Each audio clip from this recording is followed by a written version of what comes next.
जी जनाब।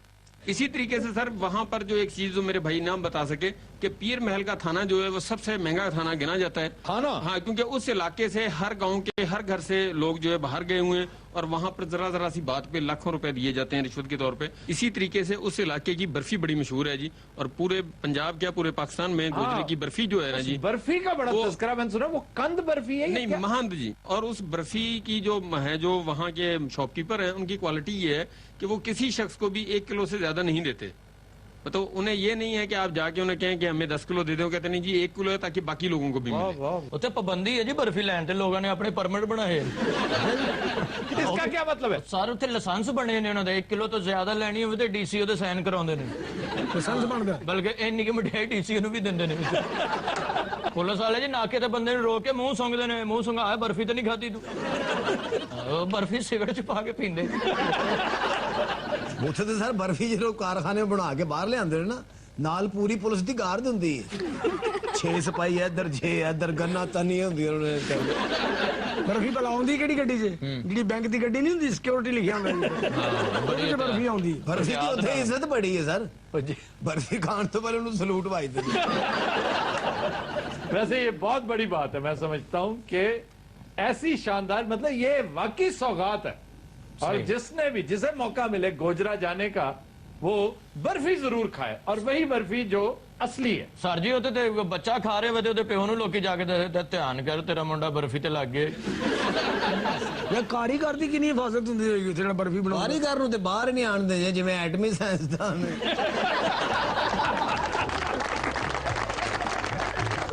तुम लेते हैं ब्रेक, हमारे साथ रहिएगा। बादल उमड़ते चले आ रहे हैं पाकिस्तान की तरफ। दिस इज वेरी अनफॉर्चुनेट कि पाकिस्तान किसी वक्त में किचन ऑफ द वर्ल्ड कहलाता था।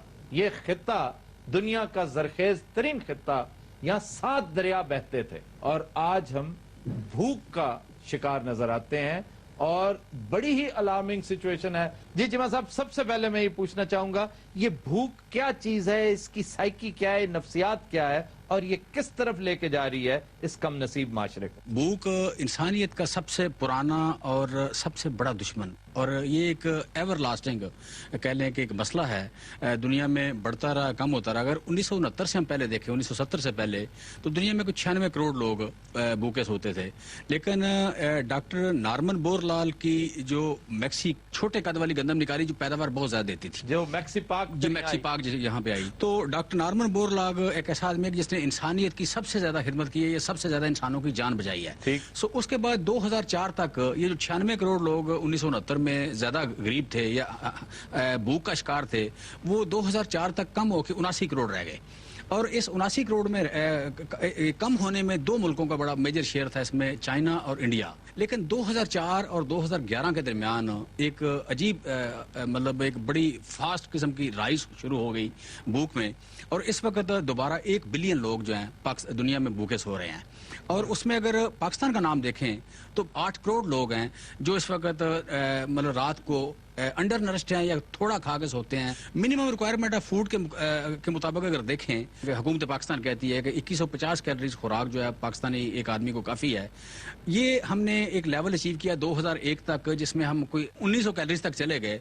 1900 से अब 2011 मतलब 2011 और 2001 के दरमियान देखें तो हम इस वक्त 1600 कैलोरीज पे हमारे यहाँ आ गई है। मतलब हमारा 300 कैलोरीज का डेफिसिट है। दूसरी बड़ी बात किस्मती ये है कि पाकिस्तान में अगर देखें 2001 को, तो 2001 में जितनी खुराक पाकिस्तानियों को चाहिए थी 2150 कैलोरी, वो पाकिस्तान में पैदा हो रही थी। और इस वक्त पाकिस्तान में जो खुराक पैदा हो रही है वो 2600 कैलोरी पर कैपिटा मिल सकती है। अब 2600 कैलोरी अवेलेबल है, लेकिन लोग खा रहे हैं 1600।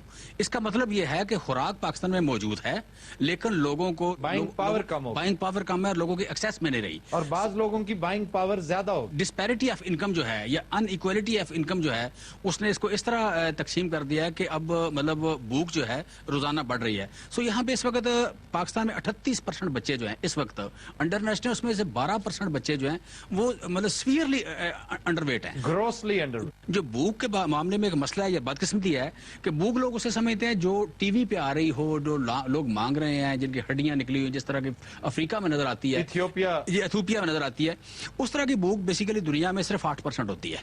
92% भूख जो होती है दुनिया में वो होती है कि वो लोग किसी को बता नहीं रहे, पड़ोसी को नहीं बता रहे, किसी को रिश्तेदार को नहीं बता रहे, इज्जत बचा के बैठे होते हैं और भूखे होते हैं।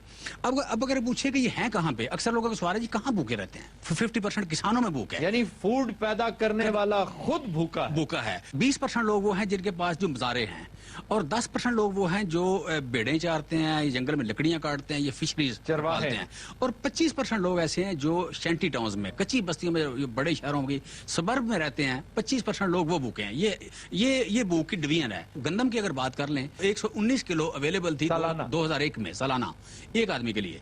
इस वक्त 140 किलो अवेलेबल है। अच्छा, लेकिन उस वक्त आदमी खा रहा था 108 किलो, ठीक, और इस वक्त खा रहा है 93 किलो।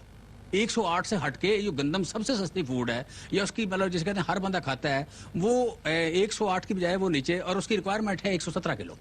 117 किलो उसकी रिक्वायरमेंट है और खा रहा है वो 93 किलो। वो इसलिए है कि उसकी कुव्वत खरीद। सो इसका मतलब है कि उसको सिर्फ रोटी जिसे कहते हैं, मतलब गोश्त या मतलब चीनी या दूसरी चीजें छोड़े, प्रोटीन, उसको सिर्फ रोटी भी अवेलेबल नहीं है। ये गुर्बत मतलब किसी भी पैरामीटर से देखें, दुनिया की किसी रिपोर्ट में देखें, तो जो बदकिस्मत मुल्क जिनका सबसे ऊपर नाम है, उनमें इस वक्त पाकिस्तान का नाम भी मौजूद है। सर, इसका सद्देबाब बताइए कि अब हमने क्या करना है। जो हमारे लिए फूड प्रोड्यूस करता है वो खुद भूखा है, तो हम उसकी किस तरह से मदद कर सकते हैं? इस वक्त जो ताज़ा तरीन 2 हीरो दुनिया में पैदा हुए हैं, इसमें हुजनताओ का नाम आता है, और दूसरा लूला, मतलब जो ब्राजील का प्रेसिडेंट है। उन्होंने कहा जी हम वी नीड जीरो हंगर, और जीरो हंगर की बेस के जीरो हंगर का इनिशिएटिव जो है चाइना एंड ब्राजील। इस वक्त जो मुल्क बहुत अच्छा काम कर रहा है, उसमें उसके नाम सुन के बड़ी आपको हैरानगी होगी। इट्स माली, मलावी, ग्वाटेमाला, इसमें आप कह लें इथियोपिया, दूर तक पाकिस्तान, ज़ैम्बिया, मतलब ये सारे मुल्क ऐसे हैं कि अगली, हाँ, कीनिया ने इसे नेशनल इमरजेंसी डिक्लेयर किया है कि जी हमने जीरो भूख, वी नीड जीरो भूख। और आजकल अफ्रीका के अक्सर मुल्कों में जो इलेक्शन का सबसे बड़ा इशू है, इलेक्शन लड़ते वक्त, वो ये है कि जी हम जीरो भूख पे जाएंगे, जीरो हंगर। तो हमारे यहाँ ये जो 18 करोड़ गोबियां हैं, इन्हें कोई एहसास नहीं है, इन्हें वोट देते वक्त हंगर। मैं ये कहना चाहता हूँ कि आपने पूछा कि भूख खत्म कैसे हो सकती है। भूख में खत्म होने में सबसे पहला जो है कि at the highest level of governance ये रिकग्निशन हो कि हम वाकई भूखे हैं। मैं समझता हूं कि जरदारी साहब का, नवाज शरीफ साहब का और इमरान खान साहब का जो इलेक्शन का मतलब इशू होना चाहिए, जीरो हंगर की ये बात करेंगे, उसकी बेस पे अगर इलेक्शन लड़ें तो ये भूख खत्म हो सकती है। अगर अदरवाइज ये मेहनत इस तरह बढ़ रहा है। फिर दूसरा ये है कि एक तो हो गया लीडर, टॉप लेवल लीडरशिप के लेवल पे। दूसरा मैं समझता हूँ कि अभी तक इसमें मीडिया जो बहुत ज्यादा मतलब आप कह ले विजिलेंट है और बड़ा परफॉर्म कर रहा है, मीडिया में भी उस लेवल पे इस इशू को अभी तक अटेंशन नहीं मिल सकी। मैं जियो का शुक्रिया अदा करता हूँ, आपका शुक्रिया अदा करता हूँ कि आपने ये एक सबसे बड़ा इशू उठाया है और इसे लेके आगे चलने की जरूरत है। अब इसमें कंट्रोल कैसे करना है, ये इन दो चीजों के बाद कि 3 पिलर स्ट्रेटेजी ये है कि आप फूड प्रोड्यूस करें, ज्यादा प्रोड्यूस करें। दूसरा ये कि इसको एक्सेस करें, मतलब लोगों को अफोर्डेबिलिटी में लेके आए। आपको हंगर का, भूख का जो साइकिल तोड़ना पड़ेगा कि साइकिल टूट जाए। अगर एक बार बंदा भूखा हो गया है, इनिशिएटिव लूज कर गया है, एनर्जी लूज कर गया है, तो उसके बाद वो भूखे पैदा करता जाएगा, आगे नस्ल बढ़ती जाएगी।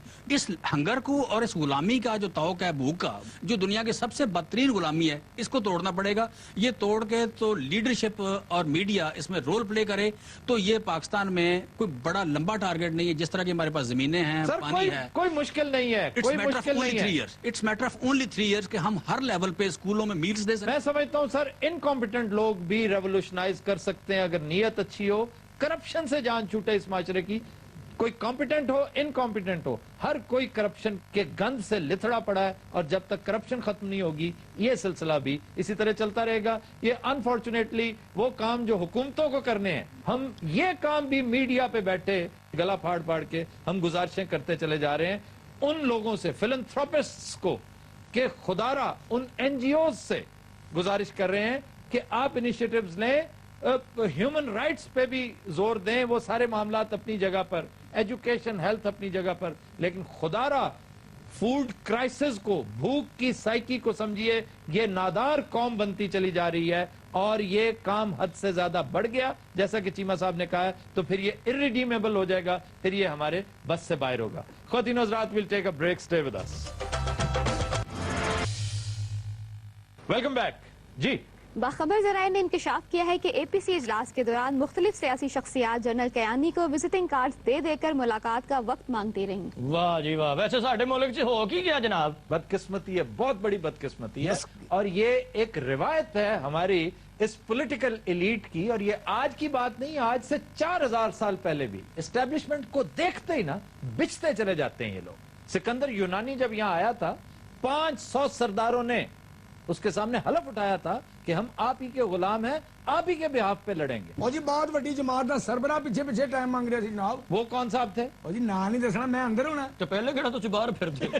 ਨੀਲੀ ਗੱਡੀ 'ਚ ਬਿਠਾ ਕੇ ਲਾਇੰਦੇ ਨੇ, ਕਿਲੇ ਦੇ ਵਿੱਚ ਬੰਦ ਕਰ ਦਿੰਦੇ ਨੇ। अच्छा, क्या वो कर क्या रहे ਇਹ थे? ਸਾਰੇ ਸਿਆਸਤਦਾਨ ਕਿਆਨੀ ਸਾਹਿਬ ਟਾਈਮ ਲੈ ਗਏ, ਕੋੜੇ ਰਹਿ ਗਏ। ਇਹ ਤੁਹਾਨੂੰ ਮੌਲਾ ਨੇ ਬੜਾ ਦੇਣਾ, ਮੈਨੂੰ ਵੀ ਟਾਈਮ ਦੇ ਦਿਓ। ਇਹ ਮੈਂ ਬੜੀ ਵੱਡੀ ਜਮਾਤ ਦਾ ਸਰਬਰਾਹ ਹਾਂ ਜਨਾਬ। ਗਿਆਨੀ ਸਾਹਿਬ ਦੇ ਦਿਓ ਨੇ ਤੇ ਹਾਥੀ ਕੱਪ ਧੋਣ ਵਾਲਾ ਕਰ ਲਿਆ। ਇਹ ਕਿਆਨੀ ਸਾਹਿਬ ਦੇ ਦਿਓ ਟਾਈਮ, ਅੱਲਾ ਤੁਹਾਡੀ ਜੀਵੇ ਜਿੰਦ ਜਵਾਨੀ। ਹਾਂਜੀ ਦੇ ਦਿਓ, ਇਹਨੂੰ ਵਰਦੀ ਧੋਣ ਵਾਲੀ ਦੇ ਦਿਓ। ਜਿਹੋ ਜਿਹੇ ਆਧਾਰ ਨੇ ਵਰਦੀ ਧੋਂਦਿਆਂ ਪਾੜਦੇ ਨਹੀਂ।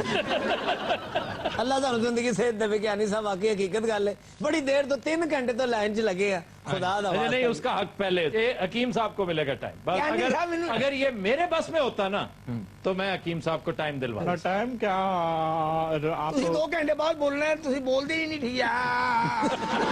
इस वक्त वो